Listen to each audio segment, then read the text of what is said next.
Sveiki. Šiandien pakalbėsim apie tai, kaip taisyklingai atlikti pjūvį virš pumpuro. Dabar trumpa teorinė įžanga, o tada parodysiu praktiškai. Taigi, jeigu mes turim uglį, ant jo yra pumpurų. Dažniausiai ant jo galo yra vegetacinis, bet jeigu tai yra vaisinė šakelė, trumpa, tai čia bus greičiausiai vaisinis pumpuras.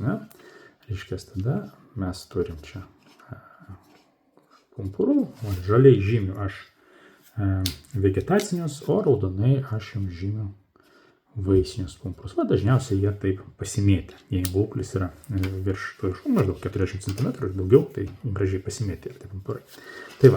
Tai teoriškai pjūvį virš pumpuro jūs turite atlikti ties vegetaciniu pumpuru. Tai yra maždaug čia, iš vegetacinio. Ir iš jo toliau šaus ūglis ir šaka auga. Čia būtent dėl to reikalinga, kad šaka toliau augtų, kad nesloptų. Kas bus, jeigu jūs prikirpsit ties vaisiniu, pavyzdžiui, čia prikirptumėt, tai iš čia šaus ūglis, iš čia prabunda keli vegetaciniai pumpurai ir iš jų eina ūgliai, ten jau vėliau galima pasirinkti. Bet teorija sako taip.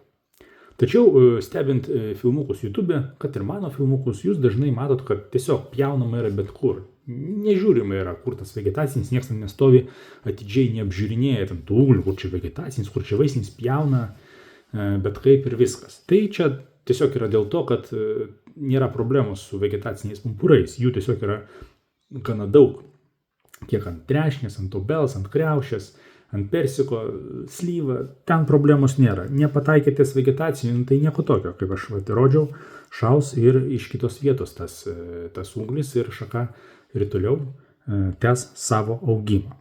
Su vyšnė yra kiek kebliau. Vyšnė yra tokia truputį klastinga. Su vyšnė papasakosiu taip, kad yra ūglis ir vyšnios ūglis visada baigėsi vegetaciniu pumpuru. Visada. 100%. O toliau yra niuansų.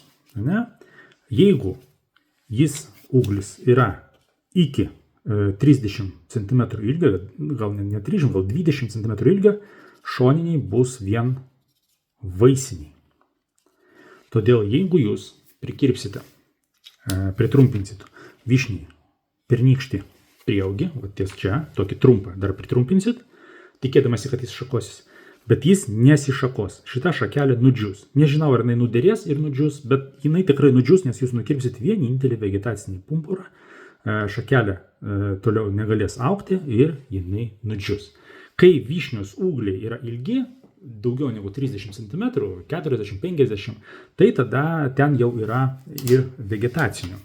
Tada čia būna, jie taip pasimėtė gražiai, tai teoriškai galima prikirpti pernykštį prieaugį, bet būtent dėl šito niuanso, kiek aš suprantu, vyšniai pernykščio prieaugio niekas netrumpina, nes ir vizualiai tie pumpurai labai panašus yra, jų neatskirsi iš esmės, mes tik žinom, kad virštinis yra vegetacinis, o kitų tarpusavę niekaip neatskirsi iš esmės ant pernykščio prieaugio.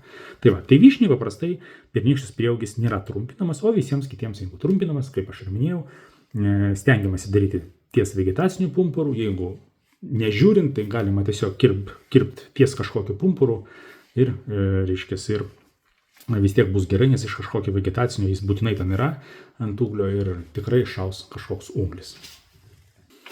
Paminėjau trešnę, persiką, tai trumpai apie juos. Žiūrėkit, trešnė kai auga, jos yra ūglis, jos pumpuras trešnės yra toksai sudėtingas, jis yra angliškai vadina compound bud. Jis toks labiau vaisinė šakelė panašus, jis yra toks, reiškia, kad čia yra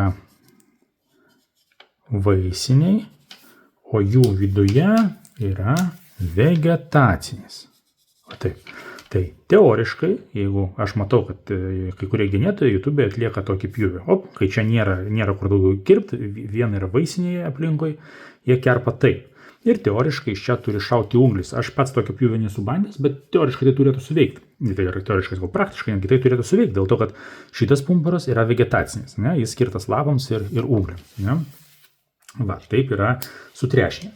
Dabar kaip yra su persiko. Persiko pumpuras, jau kaip nors atskirai video aš padarysiu, parodysiu tos pumpurus visus gyvai, paaiškinsiu. Ten yra taip.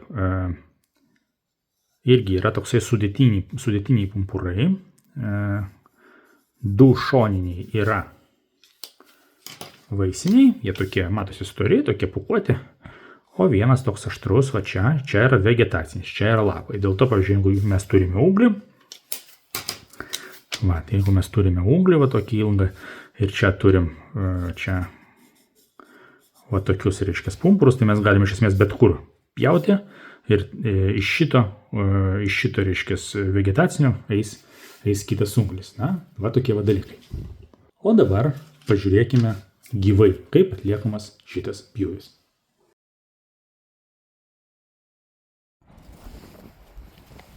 Šiandien labai dažnai teko naudoti pjūvį trumpinamai. Taip, trumpinti, taip angliškai vadinama heading cut, ne? Tai yra pritrumpinimas ties pumpuru. Na, bandysiu jums papasakoti, kaip jis atliekamas, ne? Tai žiūrėkit, teorija ką sako, kaip taisyklingai reikia prikirpti ties pumpuru. Teorija sako, kad kirpti reikia ne čia, o reikia 2 mm virš pumpuro ir maždaug 45 laipsnių kampu. Na, kai kur sakoma, reiškia, kad virš pumpuro 2 mm ir apačia turi būti ties pumpuro pagrindu. Va taip, apačia, va, čia yra viršus ir va, maždaug čia taip išeina. Šiaip, nieks su matlankiu nematuoja, čia nereikia per daug pergyventi. Iš esmės, 2-3 mm, viskas. Teisingas pripjovimas. Va.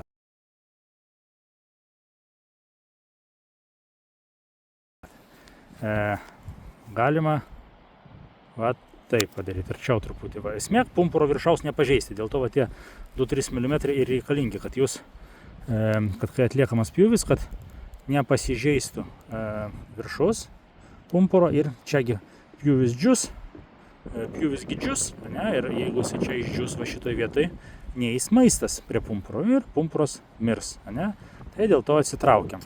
Dabar, kai aš karpiau, jūs pastebėjot, kad belekaip iš tikrųjų karpiau, va taip paėmiau ir tarp pumpurų, bam, nieko tokio, jūs galite ir taip daryti. Aš vasarą šitos pjūvius paskui pataisysiu, kai medis medyje, tai yra ūglis medyje, ten matosi labai, kur yra gyva, iki kur yra gyva, čia po truputį nudžius ir paskui ateisit vasarą ir pataisysit, kai čia bus ūglis, jūs jau žinosit, kur auga, kur yra jo žiedas, kur sveiks, va, tai primenu. 2-3 mm virš pumpuro, maždaug 5 laipsnių kampu. Pam. Arba galit nepergyventi, per vidurį tarp pumpurų, paskui pataisysit. Va, tai tiek.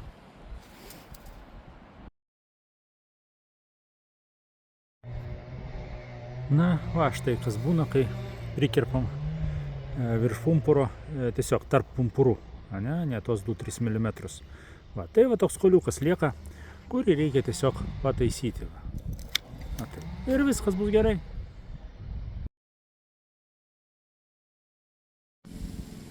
Na, negaliu nepasidalinti. Puikiai pamoka iš gamtos, kaip taisyklingai atlikti pjūvį virš pumpuro. Gamta pati rodo. Va, žiūrėkit. Puikiai matosi labai gerai, kur nudžiūvęs stubrelis ir kur yra gyva šakelė. Va, iki čia va tas eina, nes iki čia tik tai cirkuliuoja maistinės medžiagos. Čia toliau nieks neina ir ten nudžiūva. Nėra vartotojų, taip sakant. Tai štai, ir tai visiškai sutampa su ta teorija, kuri yra knygose, straipsniuose, kad pjūvio viršutinė linija prasideda ties pumpuro viršumi. Ir tada pjūvio apatinė linija yra ties pumpuro pagrindu. Va, ir štai taip įstrižai yra nupjaunama. Puikus reginys, tikrai negalėjau praeiti pro šalį.